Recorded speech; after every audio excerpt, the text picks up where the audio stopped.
Welcome बच्चों। तो अब हम करते हैं डिवीजन एल्गोरिदम। हमारी एक्सरसाइज 2.3 जो है वो इसी डिवीजन एल्गोरिदम पर बेस्ड है। हिंदी में हम बोलते हैं विभाजन एल्गोरिदम। ठीक है, तो अब हम इसको समझते हैं। पहले ये डिवीजन एल्गोरिदम एक्चुअल में है क्या। तो मैं शुरू करती हूँ एरिथमेटिक से, नंबर से, क्योंकि नंबर्स आप शुरू से छोटी क्लास से भी डिवाइड करते आए हैं, भाग करते आए हैं, आपको समझने में आसानी रहेगी। और फिर हम अलजेब्रा पर आएंगे, फिर हम पॉलिनोमियल्स पे आएंगे। पहले हम इसको नंबर्स पे समझते हैं। तो मैं एक नंबर लेती हूँ 15, 15, इसको डिवाइड करती हूँ 2 से, भाग करते हैं। ठीक है, तो 2 का टेबल पढ़ेंगे कितनी बार, 7 टाइम्स 14, 2 7 ज़ा 14, ये आपके पास आ गया 1। अब इस डिवीजन में ये नंबर जो यहाँ लिखा जाता है इसको हम हिंदी में बोलते हैं भाजक और इंग्लिश में बोलते हैं डिवीजर। ठीक है, ये नंबर जो बीच में लिखा होता है जिसको भाग कर रहे होते हैं, इंग्लिश में बोलते हैं डिविडेंड और हिंदी में बोलते हैं भाज्य, मतलब जिसको भाग किया जा रहा है। ठीक है, ये नंबर जो भाग करने के बाद आखिर में बचता है इसको हम बोलते हैं, इंग्लिश में बोलते हैं रिमाइंडर और हिंदी में बोलते हैं शेषफल। और ये नंबर जो भाग करने के बाद उत्तर एक तरह से माना जाता है, इसको इंग्लिश में बोलते हैं कोशेंट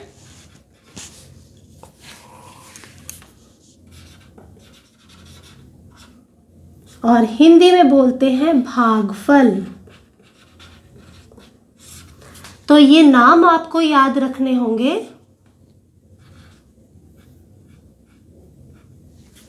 ये नाम आपको याद रखने होंगे क्योंकि इस एक्सरसाइज में आपको ये नाम काम आएंगे। जब आपको क्वेश्चन दिया जाएगा तो वहाँ पर जो क्वेश्चन को प्रॉपर आंसर करने के लिए आपको पहले ये वोकेबलरी पता होनी चाहिए। ठीक, तो देखिए ये हमारी जो डिवीजन एल्गोरिदम है, विभाजन एल्गोरिदम है, ये क्या कहती है। ये कहती है कि जो डिविडेंड है जिसको आप भाग कर रहे हो वो किसके बराबर होता है, divisor into quotient plus remainder. यहाँ पर देखते हैं मैं क्या करूँगी, ये है हमारा डिवीजर, ये है कोशेंट और ये है रिमाइंडर। मतलब हम इन दोनों को तो करेंगे मल्टीप्लाई, गुणा, तो हम करेंगे 2 इंटू 7 और इसमें प्लस कर देंगे रिमाइंडर।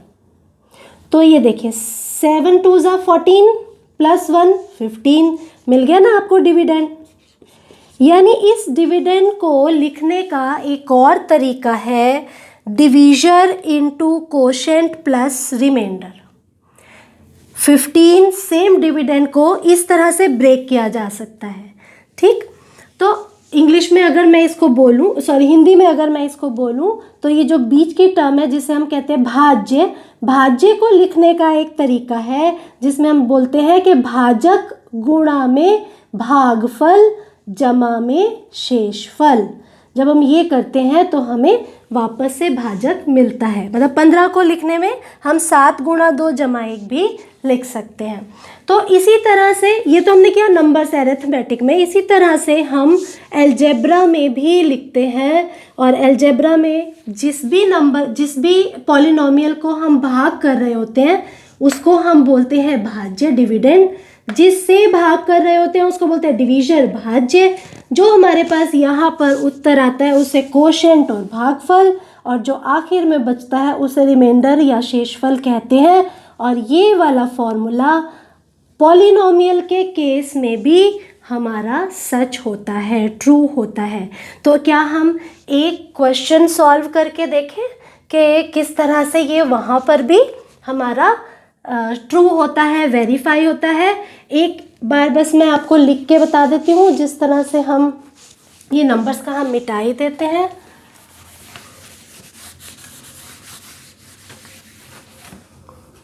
तो मान लीजिए कि एक पॉलिनोमियल है, उसका नाम है p ऑफ x, उसको मैं डिवाइड कर रही हूँ, यानी वो क्या है, भाज्य, डिविडेंड। जिससे भाग कर रही हूँ उसको मैं कह देती हूँ q ऑफ x, या चलिए कह देते हैं हम उसको g ऑफ x। ये है डिवीजन यानी भाजक। जो यहाँ उत्तर आता है उसको कह देते हैं q ऑफ x यानी कोशेंट, भागफल। और भाग करने के बाद जो यहाँ बचता है उसको हम कह देते हैं r ऑफ x यानी कि शेषफल, रिमाइंडर। ठीक।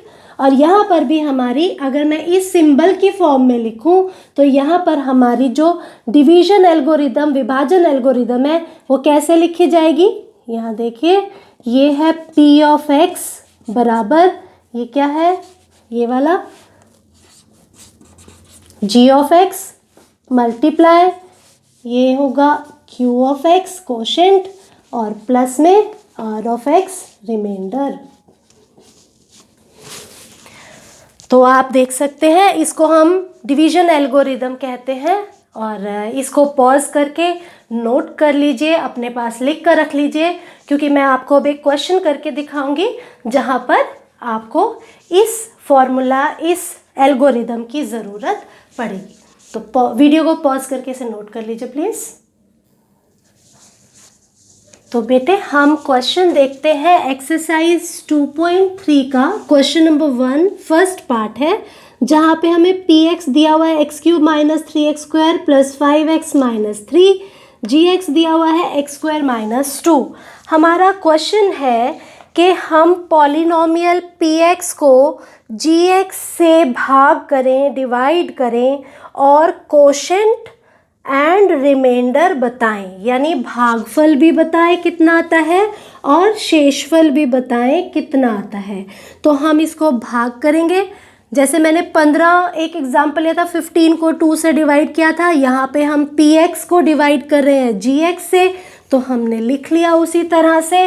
और अब देखिए हम डिवाइड करेंगे। आई होप आप लोगों को डिवीज़न ये इस तरह का हमारी 9th क्लास 8th क्लास में भी रहा है। आई होप आपको आता होगा। फिर भी मैं कोशिश करूँगी थोड़ा और धीरे कराने की और एक्सप्लेन करने की। और कोई डाउट रहे तो आप कमेंट में बताइएगा, फिर इस पर भी मैं एक वीडियो बनाऊँगी। और अभी हम इसको सॉल्व करते हैं।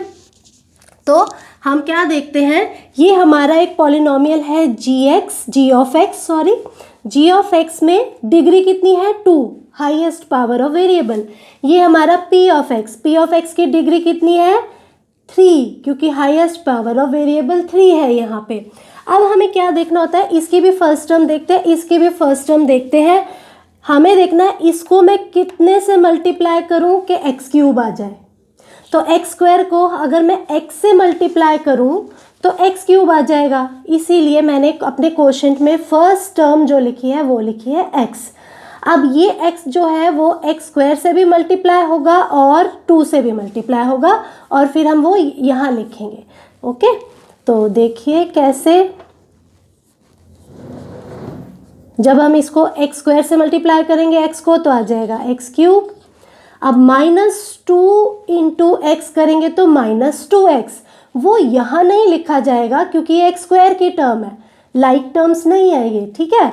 ये x की टर्म है तो 2x जो है वो इसके नीचे लिखा जाएगा -2x, ठीक है। अब आप सोचेंगे कि यहाँ क्या करें, तो यहाँ पर हम लिख देते हैं 0, क्योंकि इस पॉलिनोमियल में x² के बाद x की पावर 2 के बाद सीधा x की पावर 0 की टर्म है, यहाँ x की पावर 1 की टर्म मिसिंग है, इसीलिए ऐसा गैप हमें बार बार मिलेगा। तो कोई बात नहीं, आप वहाँ 0 रख दीजिए। तो ये x² को मल्टीप्लाई कर दिया, 2 को मल्टीप्लाई कर दिया, जो सेम पावर की टर्म्स के नीचे लिख दिया, जहाँ कुछ भी नहीं आया वहाँ पे आप 0 लिख दीजिए। अब साइन चेंज करेंगे, माइनस माइनस प्लस, ये x³ प्लस का, ये x³ माइनस का कैंसिल हो गए। अब यहाँ ये ध्यान रखिएगा कि आप पहले इस टर्म को नहीं लिखेंगे, पहले आप बड़ी पावर को लिखेंगे। 2 पावर वाली टर्म पहले आएगी, क्योंकि हमें हमेशा स्टैंडर्ड फॉर्म में ही चलना होता है। डिक्रीजिंग पावर ऑफ वेरिएबल में जो हमारा वेरिएबल x है उसकी पावर घटती रहनी चाहिए, पहले सबसे बड़ी पावर लिखते हैं। तो यानी -3x² -0, 0 से तो कुछ फ़र्क नहीं पड़ेगा, तो आ जाएगा -3x²। अब इसको सॉल्व करते हैं, +5x + 2x, ये हो जाएगा +7x। ठीक, यहाँ पर हमें इस -3 को भी लेना पड़ता है नीचे, क्योंकि आपको पता है नेक्स्ट में भी एक टर्म 0 आएगी। तो अभी आपको समझ आ जाएगा क्यों मैंने -3 को भी अभी नीचे लिया है। अब हम फिर देखते हैं, इसकी पहली टर्म है 3x², इसकी पहली टर्म है x²। दोनों की डिग्री बराबर है पॉलिनोमियल्स की, इसकी भी 2 डिग्री है, इसकी भी 2 डिग्री है। x² को कितने से मल्टीप्लाई करूं कि -3x² आ जाए? -3 से। ठीक, अब -3 को x² से करेंगे मल्टीप्लाई, -3x²। -3 को -2 से करेंगे तो आएगा +6, 3 2 ज़ा 6, और माइनस माइनस मल्टीप्लाई करके प्लस हो जाएगा। तो ये +6 अब 3 के नीचे लिखा जाएगा, क्योंकि ये कांस्टेंट टर्म है और x की कोई टर्म आई नहीं, क्योंकि यहाँ पे भी एक टर्म मिसिंग है बीच में, तो वहाँ लिख देंगे 0। साइन चेंज करते हैं, प्लस माइनस माइनस, ये -3x², ये +3x² कैंसिल हो गए।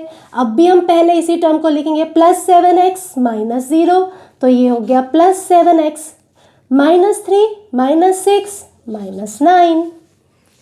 ठीक है, अब हम आगे बढ़ते हैं। देखें, अब ये एक पॉलिनोमियल है, ये, और एक पॉलिनोमियल ये है। ऊपर से लेने के लिए कोई टर्म अब हमारे पास है नहीं। इसकी डिग्री कितनी है? 2, वेरिएबल की हाईएस्ट पावर, सबसे बड़ी पावर। इसकी डिग्री कितनी है? 1। अब ये पॉलिनोमियल इससे कम डिग्री का हो गया, तो आगे हम इसको डिवाइड नहीं करेंगे। इसका मतलब ये आपके पास रह गया आपका रिमाइंडर, या जिसे आप कहते हैं शेषफल। ठीक, जैसे हम जब 15 को डिवाइड कर रहे थे 2 से, 2 7 ज़ा 14 और 1 रह गया, तो हमने आगे टेबल नहीं पढ़ा, हमने फिर से आगे डिवाइड नहीं किया, क्योंकि 2 से छोटा नंबर आ गया इधर, और आगे कोई नंबर है नहीं नीचे उतारने के लिए। तो ये जो 1 आया 2 से छोटा हो गया, तो ये लास्ट का रिमाइंडर हो गया, शेषफल हो गया। आगे भाग हम नहीं करेंगे। तो उसी तरह से यहाँ पर भी, क्योंकि इसकी डिग्री इससे कम आ गई, तो अब हम आगे भाग नहीं करेंगे, यही हमारा शेषफल है। और ये क्या है? कोशेंट। ये क्या है? जो आपने डिवीजन लिया था, ये डिविडेंड, ये रिमाइंडर, ये कोशेंट, तीनों आपको मिल गए। आपका क्वेश्चन ये था कि इसको डिवाइड करें, px को gx से डिवाइड करें, और उसके बाद कोशेंट बताएं यानी भागफल, और रिमाइंडर बताएं यानी कि शेषफल। तो हम कहेंगे कोशेंट कितना है? x - 3, ये रहा। ठीक है, और शेषफल कितना है? 7x - 9। तो ये हमें मिल जाता है हमारे क्वेश्चन में जो पूछा गया था, कोशेंट एंड रिमाइंडर। अब आपके पास क्वेश्चन कुछ इस तरह से भी आ सकता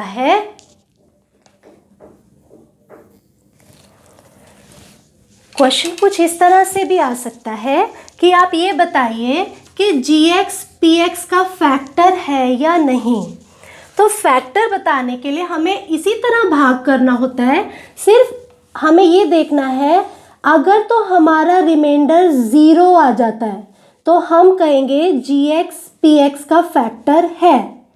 अगर ये रिमाइंडर 0 नहीं आता तो gx px का फैक्टर नहीं है। तो आपने सिर्फ भाग करने के बाद, डिवाइड करने के बाद ये देखना है कि रिमाइंडर कितना आ रहा है। रिमाइंडर 0 आ जाए तो आप बोलिए कि वो फैक्टर है, अगर रिमाइंडर 0 ना आए तो बोलिए फैक्टर नहीं है। ये ध्यान ज़रूर रखिएगा कि आपने कौन से पॉलिनोमियल को कौन से पॉलिनोमियल से डिवाइड करना है। कई बार बच्चे ये शफल कर देते हैं, जिससे डिवाइड करना होता है उसे बीच में लिख देते हैं, जिसको डिवाइड करना होता है उसे बाहर लिख देते हैं। सो बी केयरफुल एंड पहले क्वेश्चन को ध्यान से पढ़िए और उसके बाद उसको सॉल्व करिए। आपके कोई डाउट्स हो तो आप कमेंट्स में लिखिएगा बेटा। Thank you so much. Keep practicing. Take care. God bless you.